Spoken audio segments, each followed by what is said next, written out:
Assalamualaikum warahmatullahi wabarakatuh. Om Swastiastu, salam nama budaya, salam kebajikan, rahayu, rahayu, rahayu. Sobat Berada Official, alhamdulillah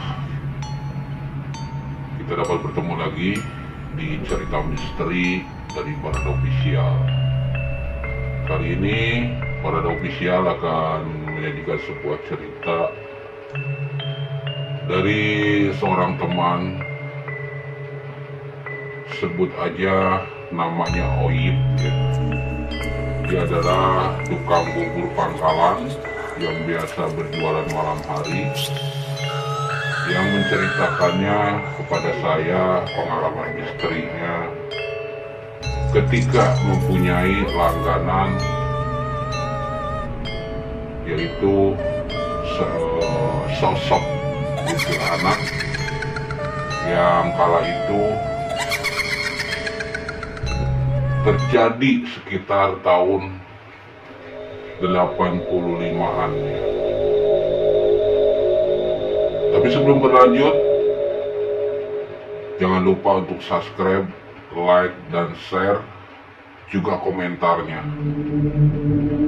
Aktifkan juga lonceng notifikasinya agar setiap ada video terbaru dari Berada Official Anda tidak ketinggalan untuk menyimaknya dan selalu mendapatkan notifikasi dari Berada Official. Gratis ya, subscribe itu gratis. Baik sahabat Berada Official, awal cerita menurut Bang Oib yang kala itu pedagang bubur yang biasa berjual di pangkalan, yang cukup lumayan dikenal kala itu ya, yang cukup lumayan ramai karena rasa buburnya yang luar biasa enak ya. Kala itu sekitar tahun 85 ya kalau tidak salah menurut dia, dan harga bubur waktu itu sekitar paling mahal itu bubur pangkalan itu ya, waktu itu Rp250 per porsinya.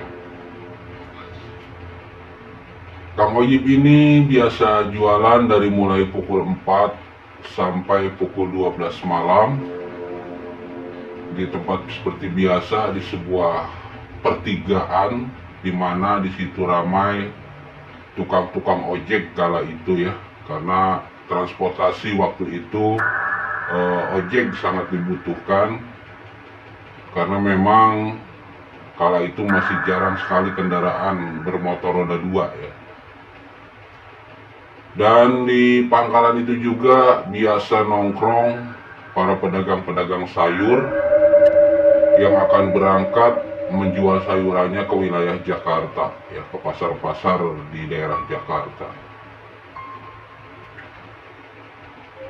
Seperti biasa, Kang Oib sudah mempersiapkan segala-galanya untuk berjualan di malam itu di tempat biasa ya. Segala persiapan sudah disiapkan oleh Kang Oib. Tinggal saja mendorong gerobak buburnya menuju pangkalan.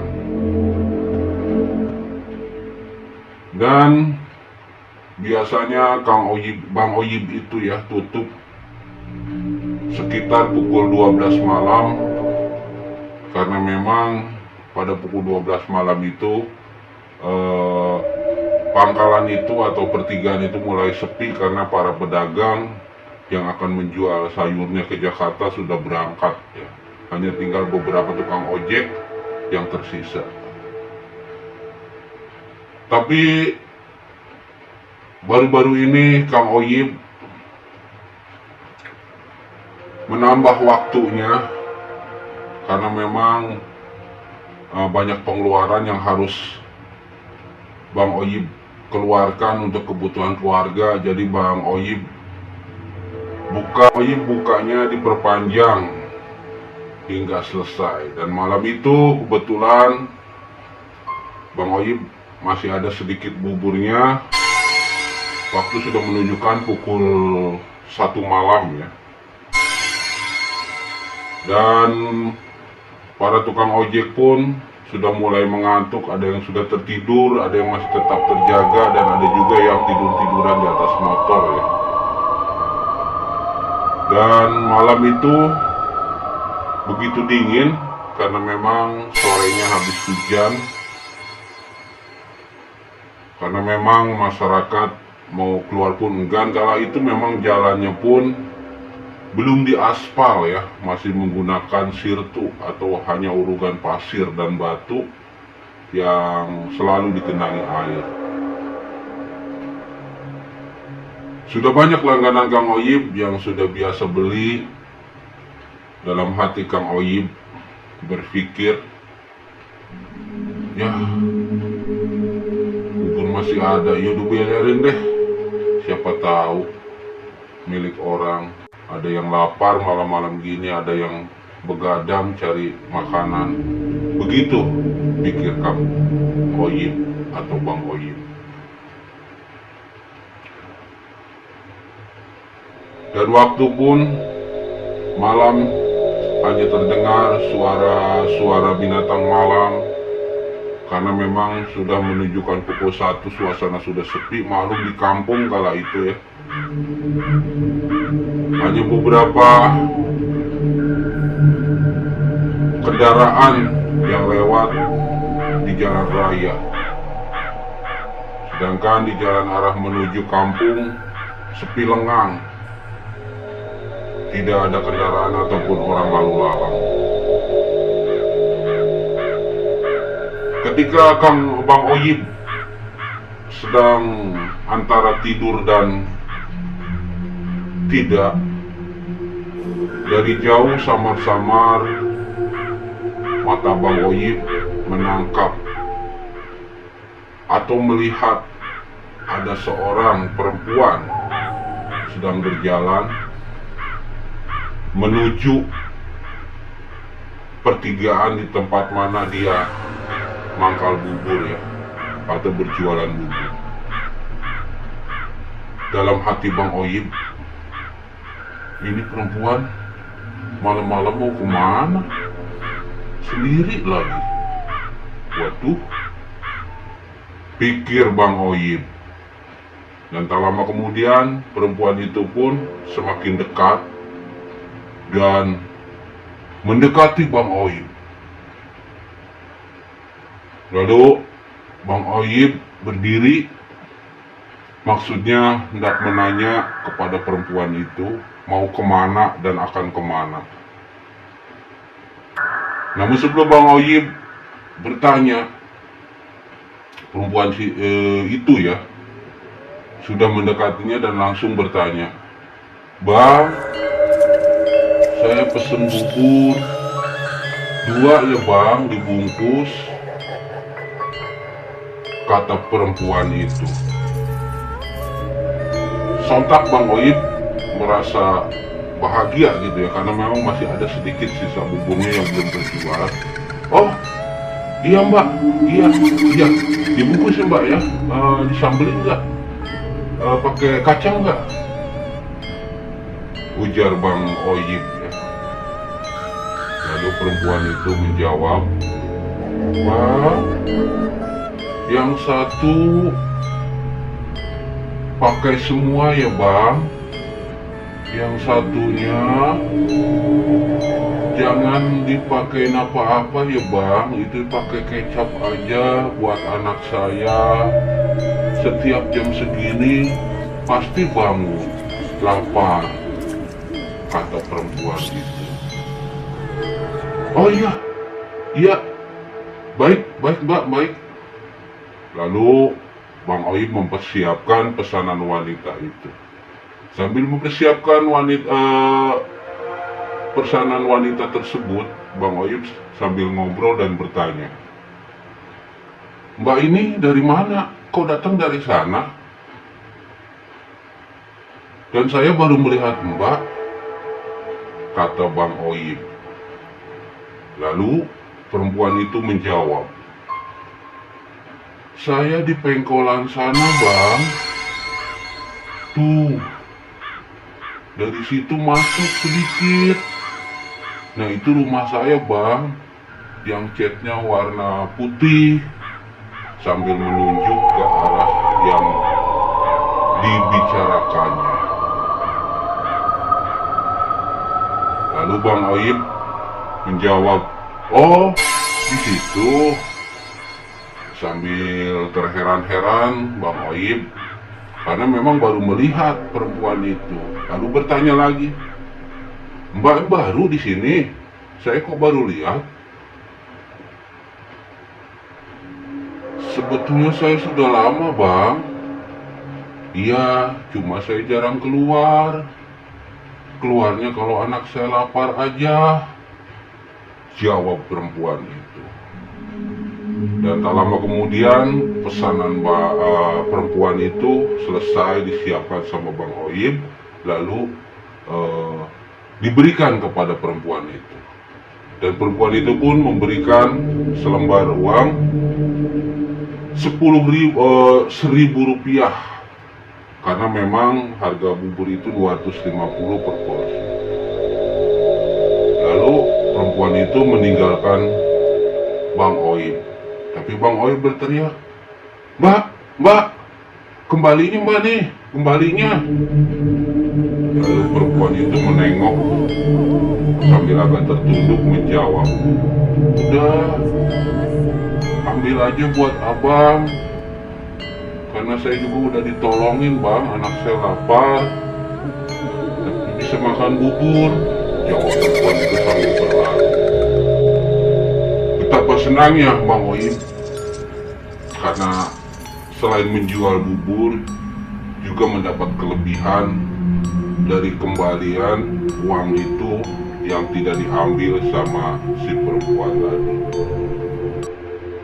Dan malam itu pun berlalu, malam yang begitu dingin berlalu hingga pagi, dan Bang Oib melihat jam kala itu sudah menunjukkan pukul 3, dan langsung Bang Oib merapikan dagangannya atau gerobaknya, karena memang di situ pun para pengojek pun sudah pada tertidur lelap.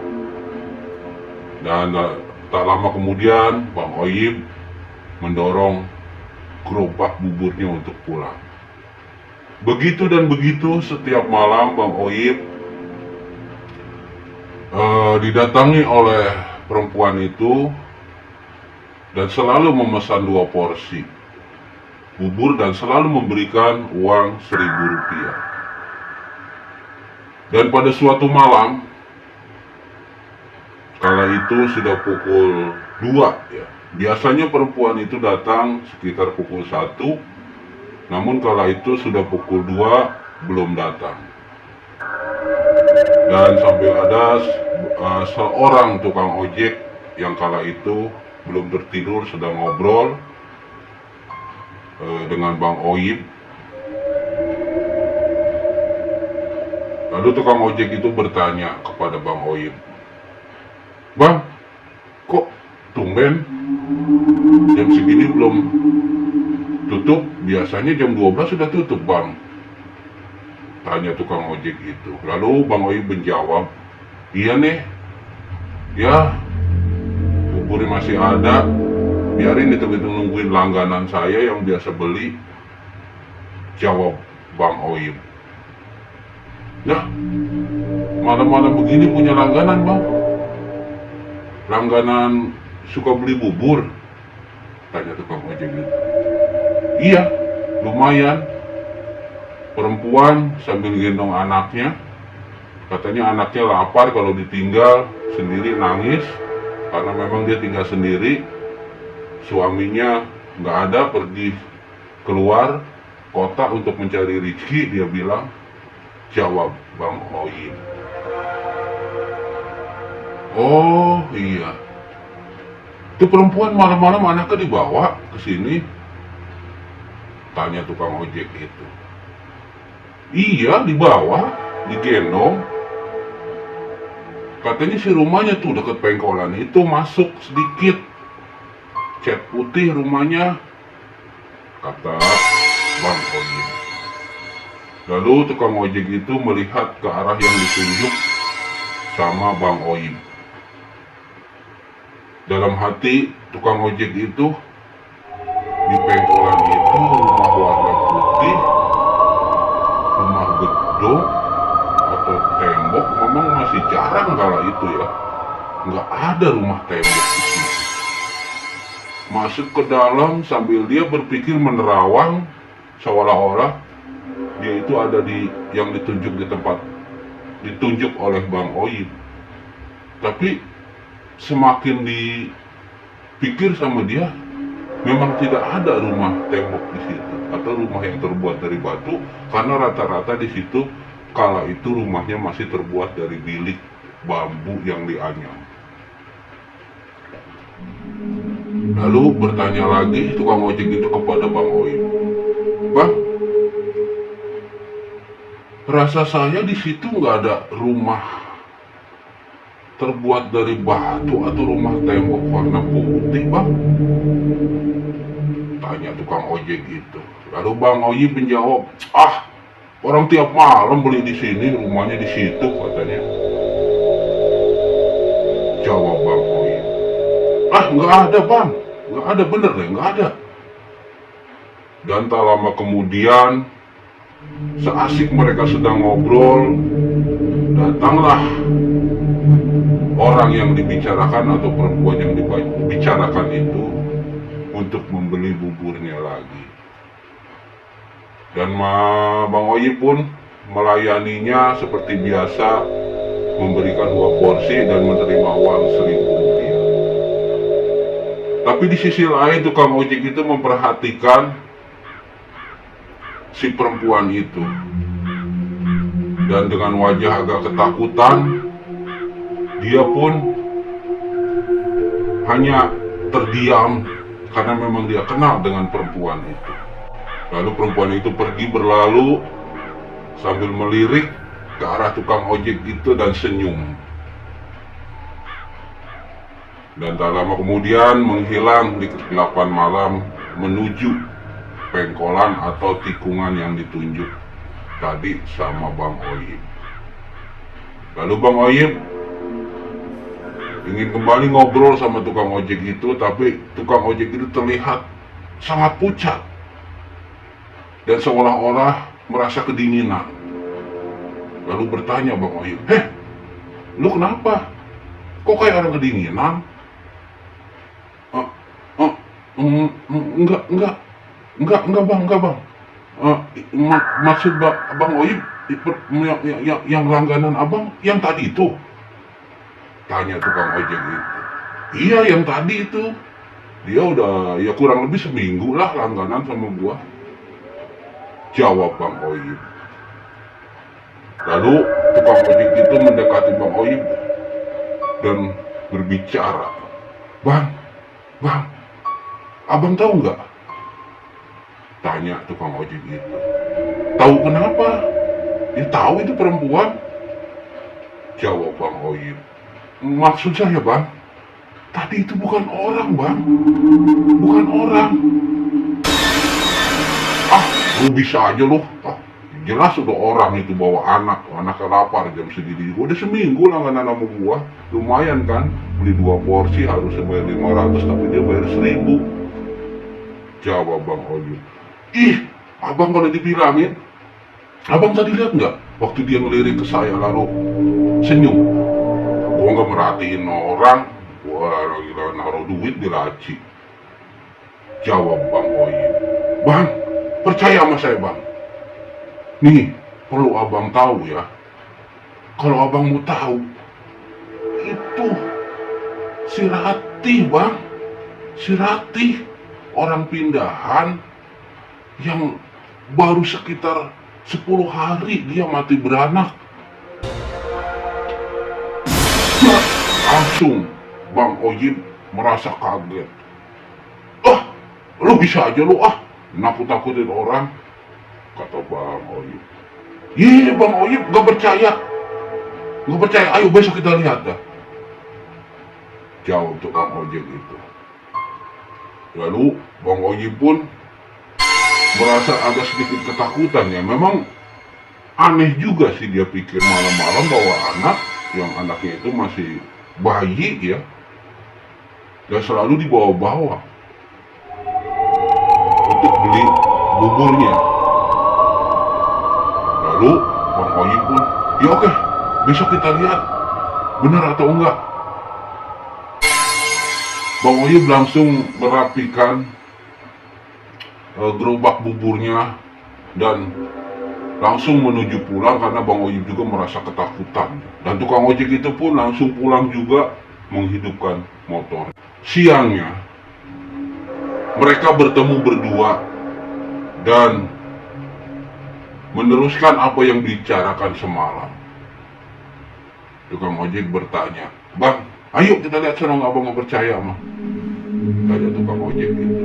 Lalu Bang Oyim, "Ayo, gue juga merasa percaya nggak percaya." Berangkatlah mereka menuju tikungan yang ditunjuk semalam atau tempat yang katanya rumah perempuan menjadi langganan buburnya Bang Oyim. Dan tak lama kemudian mereka sampai. Sesampainya di sana, mereka masuk ke ada sebuah gang kecil. Dan Bang Oyim baru sadar bahwa gang itu sebetulnya menuju ke pemakaman umum. Dan masuklah Bang Oyim sambil terheran-heran untuk menghabiskan rasa penasaran. Dan sampailah di pekuburan. Dan ada betul ada makam baru yang tanahnya masih merah dengan batu nisan kayu dicat putih.